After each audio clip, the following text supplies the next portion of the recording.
بسم الله الرحمن الرحيم. السلام عليكم ورحمة الله وبركاته. خارج سبتر مكستاديو كجوتي أد بني سؤال لكن على الشمال مرة هذه مقاعس معنا ناس صحابي هذه أد بدو ما سنتي مكستاديو كجوتي مذهب بني تايم مذهب مالون تايبة ولكن على الشمال مرة هذه مرست حسود هذا إن ما أنتوا حكيتوا دونا إن شاء الله بيد ملك برنامج كان حقصور ولبنوه دودا حقصور ومن قبل ما أنتوا قاعد دق دونا إن شاء الله بيد ملك وحي عرفتين أنا كنت سنتونا كبار وريه صوماليات ولو دباتي وشلت طول فيديو إذا قاعد له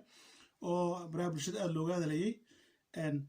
ayaa iyada iyo hooyadii dhibaatadii loo geystay shalay torox ballan qaadayna soo dhigi doonto hooyadii dhibaatada loo geystay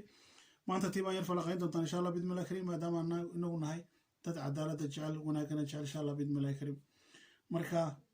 kaasan qaadi doonaa soo dhawaada meel studio ka joogtiin waxaan igu codsanayaa intaanu bilaabin videogana subscribe saartaan aad iyo aad baad mahadsantahay ana la jiiday waxba kama naan qarin waa kuwa gacmahayga diirku saa uga tagay aad arkaysaan waan la hadalay dhabankayga wakaa aad arkaysaan dadku xalay ka madow bay inta badan focus ka saarayeen laakiin dhabankayga waxa saa u galay waa gacan askari weey marka la leeyahay maxaan ku dhahday qaranka iyo muwaadiniinta qaranku wuxuu macna ku sameeyaa marka dhaxdiisa caafimaad iyo nabadgelyo ku haysato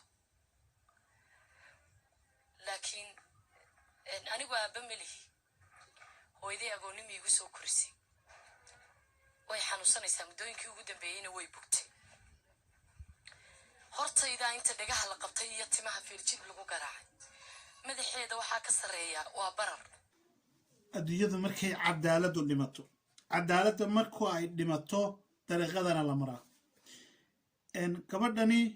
waa shalay toolase u soo dhigtay ayay ka waramaysaa maanta wixii dhacay bal ilaahay khaaliqa ee abuuray ee sharafta iyo karaamadaas iyo Soomaaliya ka dhigay waddankeena joojiyay ayaa haddana gabadha sharafta la inta la qaaday ayaa hooyadii dhashay bal iyada halka ay dhig horta gabadha bal horta halka ay dhig hooyadii dhashay ayaa inta la qabtay wiilintu isku xaydxayday fed iyo jilib ilaahay baan uu ula sare kacan kurniyo rabbiga khalqan kugu dhaariyay waxaa soo kala cadaalad iyo dawlad iyo dadnimo wax uu ku aadsiya waxaasa wax la dugsado oo wax laga sugo oo maamul laga sugaa waxaasa wax la eegta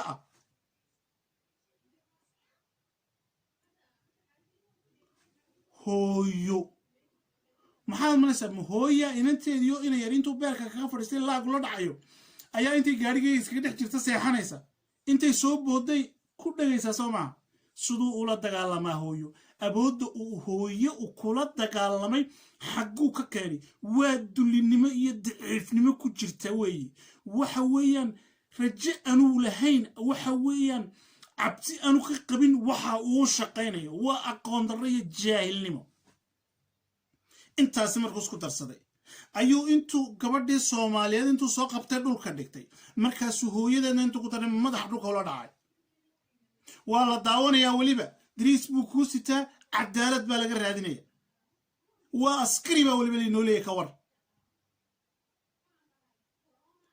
waa adduunyo god lagu riday wey tamiirlaa waa taliya tamiirlaana uu dhageystaa dulmiga adeega cadaaladina dhimatay xumaan iyo waxa adeegta wax kasta oo bini'aadmigu ka fogaado ayaa la sameeyaa taasaana la isku karab siiyaa oo dawladoo yahay oo direesoo sito wax la sheegtaa waxbaana la yiraahdaa saldhig baan joognaa meel baan ka talina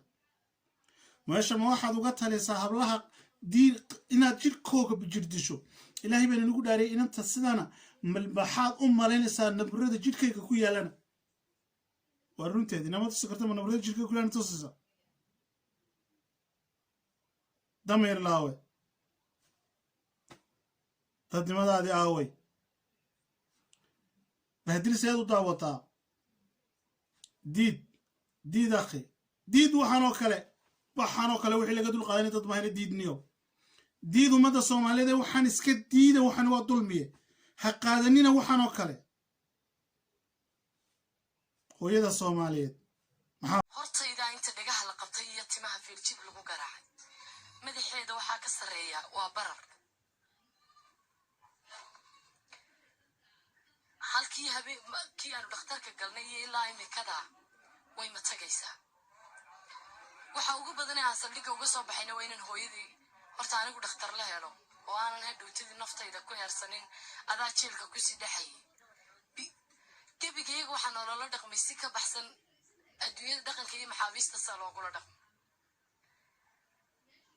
waxaana loo bahdilay si aan caadi ahayn. nabarrada wejigayga ka muuqda ee inta badan xali dadka baraha bulshada wareejinayeen waxaa nooga dhib iyo xanuun badan nabarrada jidhkayga ku yaala ee aan weli cidina odhan halkay la joogtaan iyo maxaad qabtaan toona. wataa maxay ahayd dhakhtarkii leegeeyey cajaladii wataa waxaan kugu idhi xaggaa meegi karo ilaaha cawooda laygu waa laysoo egay doctoorka lafiisi baa lai diray doctoorkii lafaha